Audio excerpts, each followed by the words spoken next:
What Hizmet'e is doing here is, in my opinion, is very beautiful. What they are doing, that they are not creating the authority of clergy, but they are saying what are the moral principles on which Islam wants to build a society and community.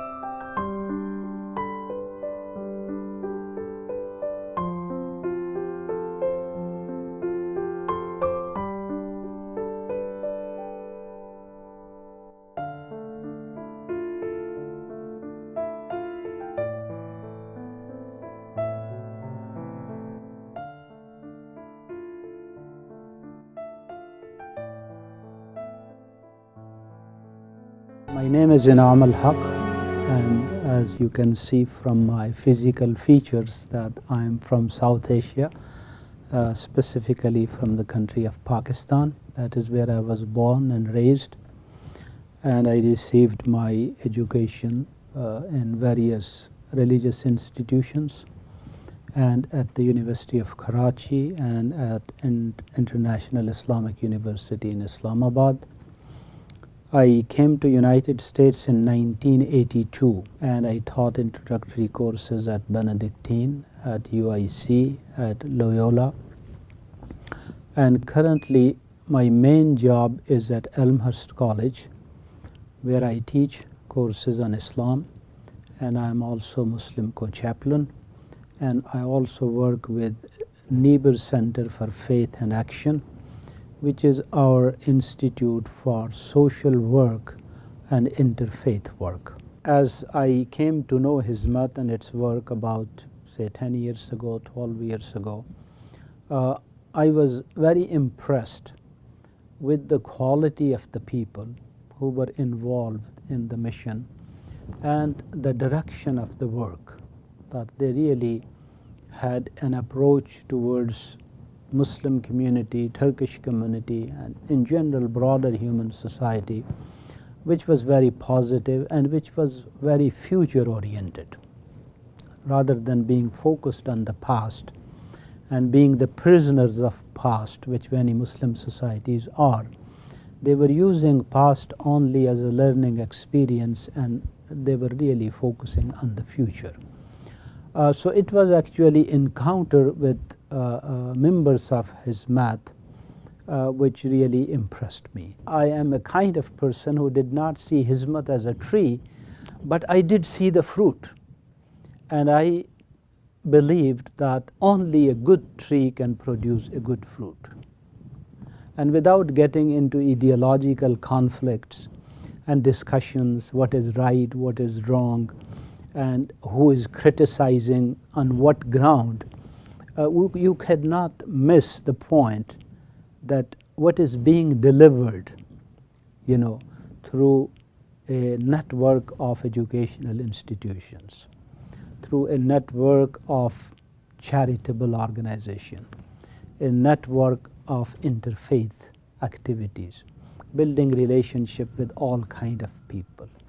Even when you are in a conflicting situations, you are very careful not to be bogged down by the conflict, but look what is the silver line there that you can move forward. I would say that Sheikh Gülen, Fethullah Gulen, may God give him health and may God give him very long life, is really a very remarkable person of our age and time.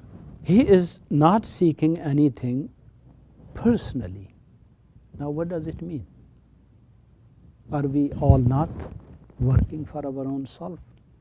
This is all we are working for our own self. But you have someone who is not working for his own self. So what it means that he is looking at things way beyond his own personality. Who am I, or what I will get, or what I cannot get, and what people can give me and what they cannot give me. So he is a person, in my opinion, who truly transcends himself. Truly transcends himself and sees the good. In my opinion, he is really a very rare leader. You don't find that kind of people. And I really wish if we had this kind of people in other parts of the Muslim world.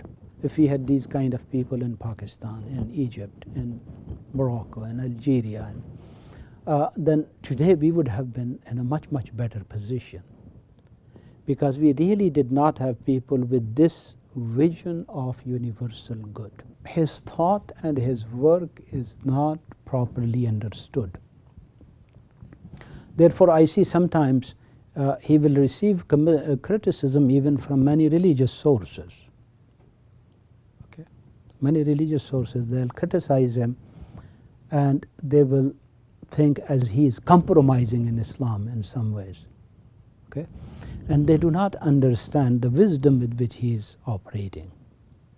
He is not compromising. He is going to the core. He is getting out of the shell, externalities. He is going to the core. He is not compromising. So, and he, what Prophet ﷺ says, that what you can achieve with peace, gentleness, and love, you cannot achieve with war, power, and conflict. And that is exactly what he is doing, and this is exactly what he believes. He is putting Islam at the center of humanity.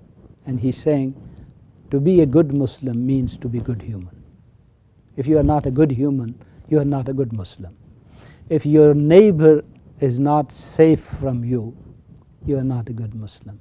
If you are not a mercy and love for your neighbor, you are not a good Muslim. So he has really placed Islam from its narrow sectarian parochial outlooks which we have in parts of the Muslim world. He puts it at the center of humanity and says this is what Islam is. The Prophet says that there are people of God that they come so close to God through their virtue and goodness and good deed that God says that ultimately I become his hand, that he works through my hand. I become his legs, he walks through my leg. I become his tongue, that he speaks through my tongue. And what Prophet is telling us here, the ultimate human potential, which is God has ingrained in human self. In another hadith, Prophet ﷺ said that be very careful of a believer's intelligence.